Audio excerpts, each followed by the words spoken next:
Bismillahirrahmanirrahim. Alhamdulillahirrabbilalamin. Assalamualaikum warahmatullahi wabarakatuh. Perkenalkan, nama saya Mas Damin.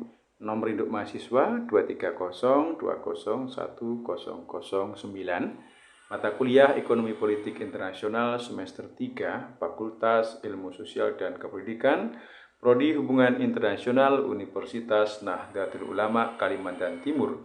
Hari Kamis 2 Januari 2025 dengan dosen pengampu Ibu Anissa Kirana, SIP MA.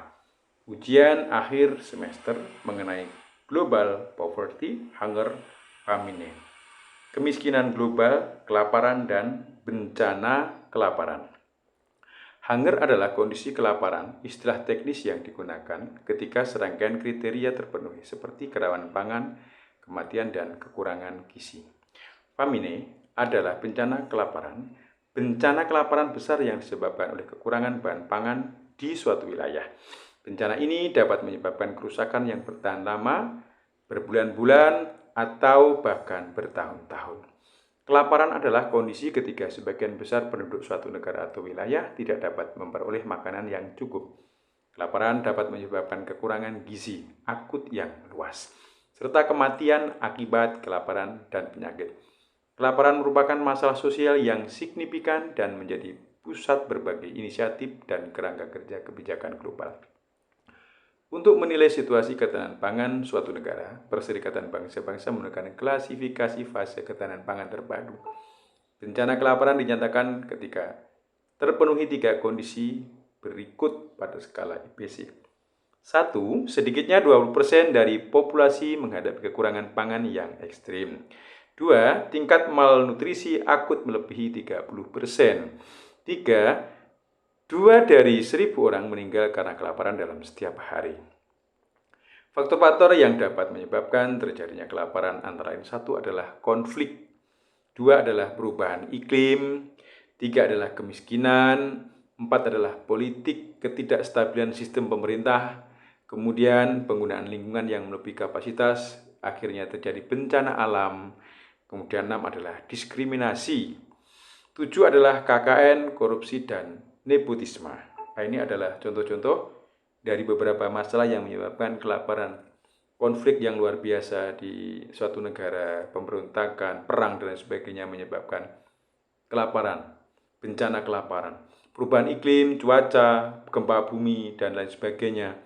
Kemudian perubahan siklus panen, kemarau, dan sebagainya menyebabkan kelaparan di masyarakat. Kemiskinan, karena miskin di suatu masyarakat atau wilayah era tahun 60, 70, 80 terjadi kemiskinan secara besar-besaran atau disebut dengan bencana kelaparan. Kemudian 4 adalah yang politik yang tidak stabil, huru-hara, pemberontakan, perang, dan sebagainya juga berpengaruh. Kebijakan-kebijakan yang tidak berpihak kepada masyarakat. Kemudian penggunaan lingkungan yang melebihi kapasitas, tambang-tambang batu bara yang berlebihan di masyarakat, kemudian menjadikan banjir dan sebagainya. Diskriminasi antara perempuan, laki-laki, kemudian pekerja anak, itu menjadi diskriminasi yang sangat luar biasa di masyarakat. KKN, korupsi, dan nepotisme tentang anggaran, kebocoran anggaran merupakan bagian dari bentuk-bentuk yang akan mengakibatkan kelaparan, bencana kelaparan yang sangat besar. Pembagian PKH, bantuan dari pemerintah yang tidak turun ke masyarakat dengan baik, pengawasan yang kurang sempurna menyebabkan kelaparan. Orang yang harusnya miskin tidak dapat PKH, namun keluarga-keluarga dari para petugas-petugas misalnya RT dan sebagainya bisa mendapatkan PKH, bantuan-bantuan tunai dan sebagainya.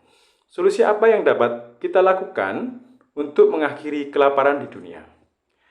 Zero hunger mungkin tampak seperti tujuan yang mustahil, tetapi melalui 6 solusi ini insya Allah kita dapat mewujudkan mimpi ini. Program Pangan Dunia PPB memainkan peran penting dalam upaya tersebut dengan satu contoh adalah memutus siklus konflik dan kelaparan, meningkatkan hubungan bilateral antar negara, mensuplai makanan, program pertanian yang luar biasa, yang kedua adalah meningkatkan keberlanjutan dan membangun ketahanan terhadap perubahan iklim. Kemudian 3 adalah bantu petani pedesaan terhubung dengan pasar. Dibangun infrastruktur yang luar biasa. 10 tahun terakhir ini pembangunan infrastruktur sangat luar biasa. Tol di kampung-kampung sudah dibangun semuanya, jalan-jalan dicor semuanya, penghubung, ada tol dan sebagainya. Atasi kemiskinan dan ketimpangan melalui jaring pengaman sosial, bantuan dari pemerintah, BPJS, PKH, bantuan beras, bantuan beasiswa, bantuan pendidikan dan sebagainya, sangat membantu untuk meningkatkan taraf hidup masyarakat. 5 adalah mengurangi sampah makanan dan kehilangan makanan. Banyak makanan-makanan yang kita buang, kita beli berlebihan, dibuang. Padahal masyarakat di luar sana masih dalam keadaan tidur, dalam keadaan perutnya lapar, dan lain sebagainya. Perlu diwaspadai, pembuangan makanan ini sangat mubazir sekali. 6 adalah menghilangkan malnutrisi pada ibu dan anak. Bantuan pemerintah, bantuan dari Lazisnu, badan-badan amal, badan amal zakat, dan sebagainya untuk anak-anak yatim, keluarga-keluarga miskin sangat diperlukan. 7 adalah pemberantasan korupsi, kolusi, dan nepotisme, kebocoran anggaran. Ini sangat luar biasa sekali. Diberantas korupsi.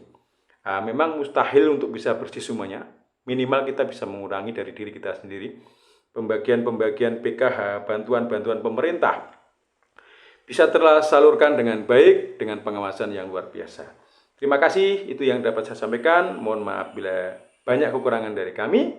Wallahu muwaffiq ila aqwamit thoriq. Wassalamualaikum warahmatullahi wabarakatuh.